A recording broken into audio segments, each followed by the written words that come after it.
बिहार विधानसभा चुनाव से बहुजन समाज पार्टी के लिए बड़ी और बढ़िया खबरें निकल के आ रही हैं। बहुजन समाज पार्टी ने एक तरह से विरोधियों को परेशान कर रखा है, क्योंकि वहां एआईएमआईएम ने 2 सीटों पर बसपा को अपना समर्थन दे दिया है। ये एक बड़ी खबर है, क्योंकि जो सामाजिक न्याय की बात करती हैं पार्टियां, वो भाजपा के एक तरह से परिवारों के प्रत्याशियों को समर्थन देती हैं।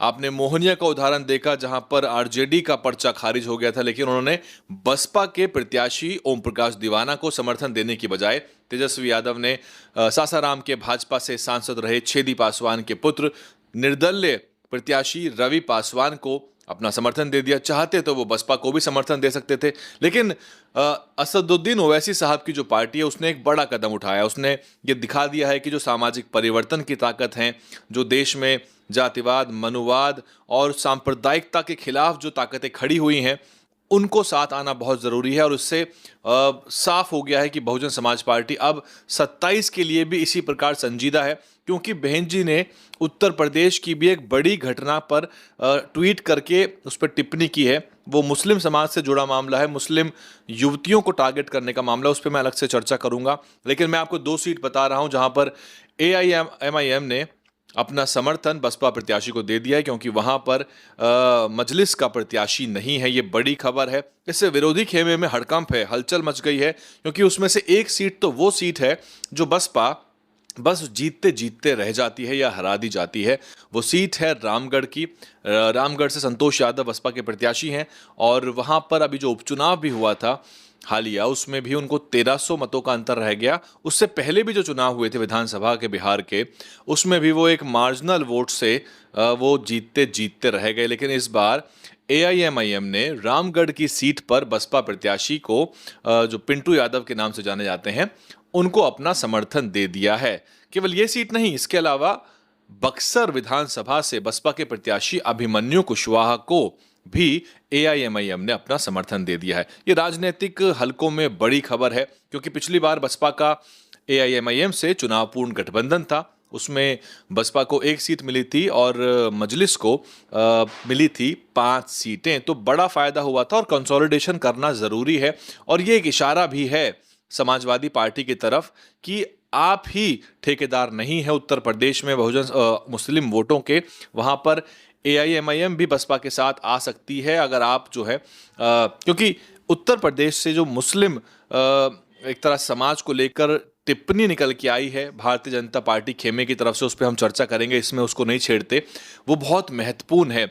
लेकिन दूसरी सीट जो है बक्सर की, उसमें अभिमन्यु कुशवाहा को समर्थन प्राप्त हो गया है एआईएमआईएम को। तो बड़ी खबर है ये, क्योंकि मोहनिया का उदाहरण आप ले लीजिए। मोहनिया में राजद प्रत्याशी का पर्चा खारिज हुआ। तेजस्वी यादव चाहते तो बसपा बनाम भाजपा की सीधी लड़ाई में बसपा के साथ वो खड़े हो सकते थे, लेकिन क्योंकि उनका प्रत्याशी का पर्चा रद्द हुआ, उन्होंने वहां के एक निर्दलीय प्रत्याशी जो कई बार से चुनाव लड़ रहे हैं, सपा से भी चुनाव लड़ चुके हैं, रवि पासवान, जो कि सासाराम से भाजपा के पूर्व सांसद रहे छेदी पासवान जी के पुत्र हैं, उनको अपना समर्थन दे दिया। तो ये सारी कहानी है। आपको समझ में आ रहा होगा कि नूरा कुश्ती जो है पार्टियों में बड़ी चल रही है, और बसपा इन सबसे अलग इसलिए भी रहती है क्योंकि ये आपसी तालमेल की राजनीति करते हैं। आपने दिल्ली विधानसभा का चुनाव देखा होगा, किस तरह से कांग्रेस पार्टी ने दिल्ली विधानसभा का चुनाव लड़ा ही नहीं, एकदम उसको हथियार डाल दिए, वॉकओवर दे दिया भारतीय जनता पार्टी को, ताकि आम आदमी पार्टी को सत्ता से उखाड़ा जा सके। और भविष्य में सत्ता का क्या करना है ये देख लेंगे। फिलहाल उन्होंने भाजपा को सत्ता दिल्ली में सौंप दी। जिस तरह का काम आम आदमी पार्टी कर रही थी, उसी तरह का खराब काम अब भारतीय जनता पार्टी, वही जो शोशेबाजी की, दिखावे की राजनीति, मीडिया कैमरा की जो राजनीति होती है, वही कर रही। बहरहाल बिहार में बहन जी की 6 तारीख को कैमूर में भभुआ विधानसभा में जो एयरपोर्ट ग्राउंड है, वहां पर बहन जी की रैली है, उसकी तैयारियां चल रही हैं।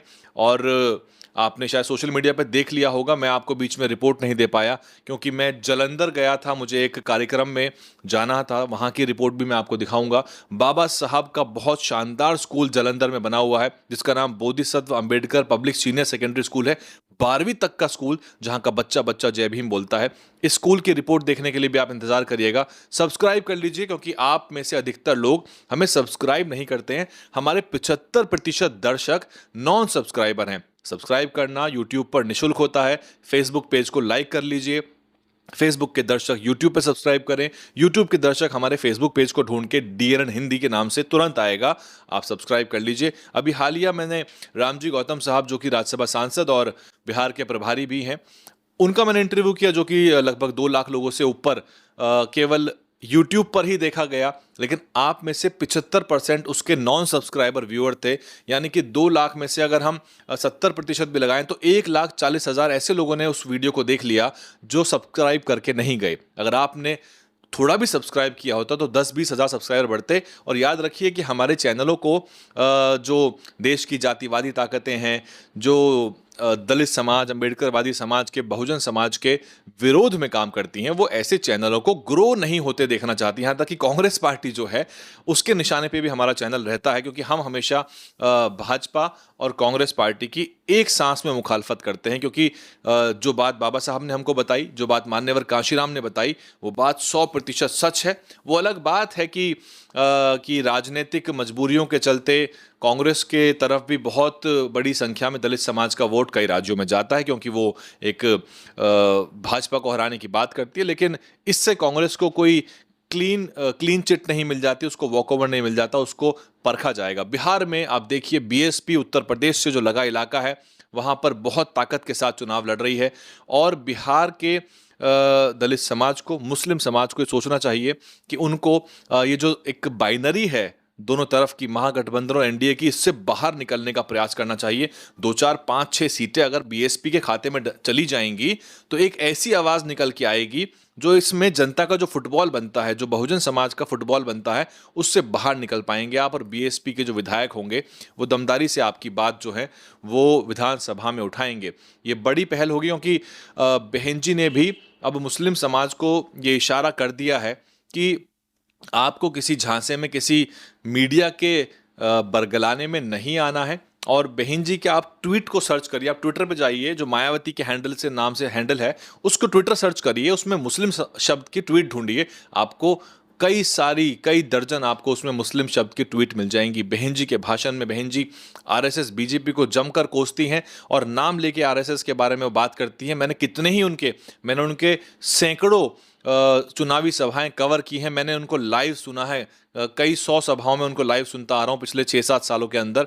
मैंने अपने कानों से सुना है किस तरह से। लेकिन वही है कि बीएसपी का सोशल मीडिया मैनेजमेंट उतना अच्छा नहीं है, प्रोजेक्शन नहीं कर पाती, असली चीज़ों को निकाल के नहीं आ पाती। और फिर जब 9 अक्टूबर की ऐसी बड़ी रैली जिसने नींद और चैनो अमन खो दिया, एक तरह से उड़ा दिया विरोधियों का, सपाइयों का, भाजपाइयों का, उस पर जब एक शब्द ढूंढकर वो मीडिया में टारगेट करते हैं तो उनको किसी ना किसी तरह बसपा को एक तरह से डिमोनाइज करना होता है, बसपा को उसकी छवि खराब करनी होती है। और बसपा जो है काउंटर अटैक नहीं कर पाती है, फिर बसपा जो है एक तरह से उसमें शांत हो जाती है। लेकिन इससे बसपा की ताकत खत्म नहीं होती, विरोधी डरे हुए 9 अक्टूबर के बाद से ही। और बिहार में अगर बड़ा परिणाम आता है तो उसका आने वाली यूपी की राजनीति पे भी फर्क पड़ेगा, क्योंकि सब कुछ इंटरडिपेंडेंट है। सब्सक्राइब कर लीजिए, मेरा निवेदन है। सब्सक्राइबर का आंकड़ा बढ़ा के देखिए, 9 लाख तक लेके जाइए। करोड़ों में हमारे व्यूज गए हैं, लेकिन आप लोगों ने सब्सक्राइब नहीं किया है, इसलिए जो है सब्सक्राइबर का आंकड़ा कम रह गया है। इसको मिलियन पार जल्दी लेकर जाइए और ऐसे चैनलों की ताकत बढ़ाइए जो आपकी आवाज़ उठाते हैं। मैं हूं वैभव कुमार, आप देख रहे थे डीएनएन हिंदी। और जो साथी सहयोग करना चाहते हैं, नीचे एक ज्वाइन बटन है, उसको दबा के आप छोटा सा एक मासिक रेगुलर सहयोग दे सकते हैं। हमको 50,000 लाख रुपए देने वाले बहुत लोग हैं एकमुश्त, लेकिन आपका 300, 400, 500 रुपए प्रति माह का जो सहयोग होगा वो हमें सुनिश्चित करेगा कि हमारे पास एक रेगुलर फंड फ्लो हो, ताकि हम ज्यादा काम कर सके, ज्यादा दूर ट्रैवल कर सके। बहुत शुक्रिया आपका। डीएनएन हिंदी को सब्सक्राइब करने के लिए दबाएं लाल रंग का सब्सक्राइब बटन और घंटी का बटन दबाकर ऑल नोटिफिकेशन पर क्लिक करें। चैनल को जिंदा रखने के लिए नीले रंग का ज्वाइन बटन दबाकर चैनल को आर्थिक सहयोग करें।